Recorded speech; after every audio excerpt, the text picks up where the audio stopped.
Allez, dans cette vidéo, je vais vous montrer comment on exécute l'application Flutterflow localement. C'est-à-dire que vous n'aurez plus à accéder à Flutterflow sur le site flutterflow.io directement, mais vous allez avoir la possibilité de lancer vos applications en local sur votre poste sans accéder au site web.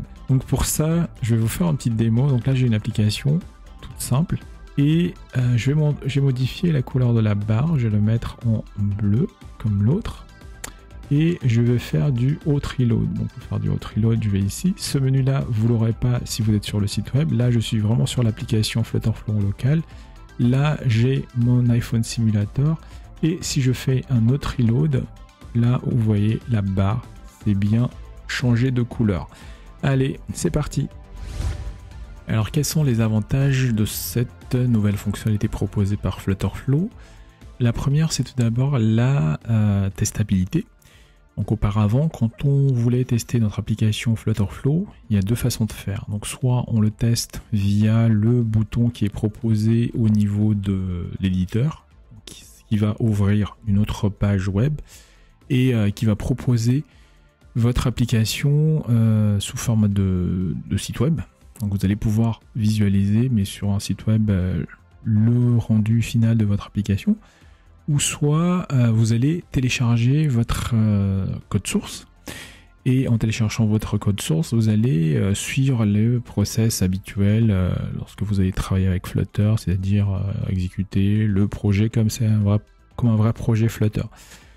Grâce à cette fonctionnalité, vous n'avez rien à faire, vous allez, comme je vous l'ai montré tout à l'heure, vous allez cliquer sur un bouton et le reste va tout seul. L'autre avantage, c'est que contrairement à l'exécution sur le site flutterflow.io, vous n'avez pas le délai de 30 minutes pour exécuter votre test. Si vous allez sur le site flutterflow.io, vous devez relancer à chaque fois tous les 30 minutes pour ceux qui ont un abonnement payant et tous les 10 minutes ceux qui n'en ont pas. Ce délai-là, vous ne l'avez pas si vous exécutez en local vos tests. Et le dernier point, c'est le débogage, parce que vous allez pouvoir accéder à de nombreux outils que vous n'aurez pas si vous exécutez sur le site internet. Alors pour l'installation de Flutterflow Desktop, vous allez sur le site flutterflow.io/desktop et là vous allez pouvoir télécharger suivant votre plateforme le binaire correspondant. Donc vous l'installez comme d'habitude, l'application. Il n'y a rien de mystérieux par rapport à ça. Une fois que votre application est installée, vous allez sur le site de documentation de Flutter pour pouvoir configurer votre environnement. Donc ce que vous allez faire, vous allez tout d'abord sélectionner votre environnement, par exemple macOS, vous allez choisir votre première application et vous allez vérifier si votre système répond bien aux prérequis. Une fois que vous avez fait ça, vous allez accepter la licence pour pouvoir utiliser Flutter. Vous n'aurez pas à installer le SDK de Flutter, ce sera Flutterflow qui va s'en occuper pour vous. Bien entendu, il faudra que vous installez Xcode. Xcode, c'est l'éditeur qui est disponible sur Mac pour développer.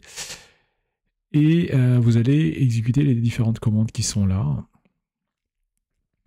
Et une fois que vous aurez fait ça, vous allez pouvoir utiliser Flutterflow correctement. N'oubliez pas également d'installer CocoaPods parce que CocoaPods c'est important également pour pouvoir utiliser l'application Flutterflow. Cliquez sur le bouton test et puis le Setup Local Run et cochez les deux points pour préciser que vous avez installé Xcode et CocoaPods. L'installation va ensuite commencer et cette installation là va installer une autre version de Flutter, une version de Flutter spécifique à votre application Flutterflow, c'est-à-dire que même si vous avez déjà Flutter d'installer sur votre poste, il va installer un Flutter qui sera dédié uniquement à son exécution.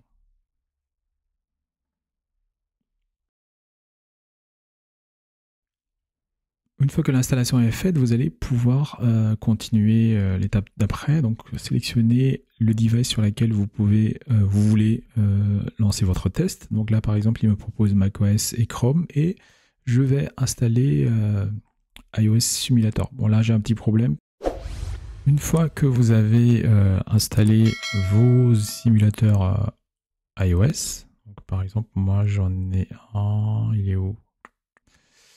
Et là vous avez, comme je l'ai montré tout à l'heure, vous avez accès à tous les outils, donc notamment Hot Reload. Je refais une démo si vous voulez. Hop, je mets la couleur cette fois-ci en bleu ciel et je fais un autre reload. Clac. Et la couleur, elle se change en live. Je pourrais également tester directement en mode desktop et également sur le navigateur Chrome si je le souhaite.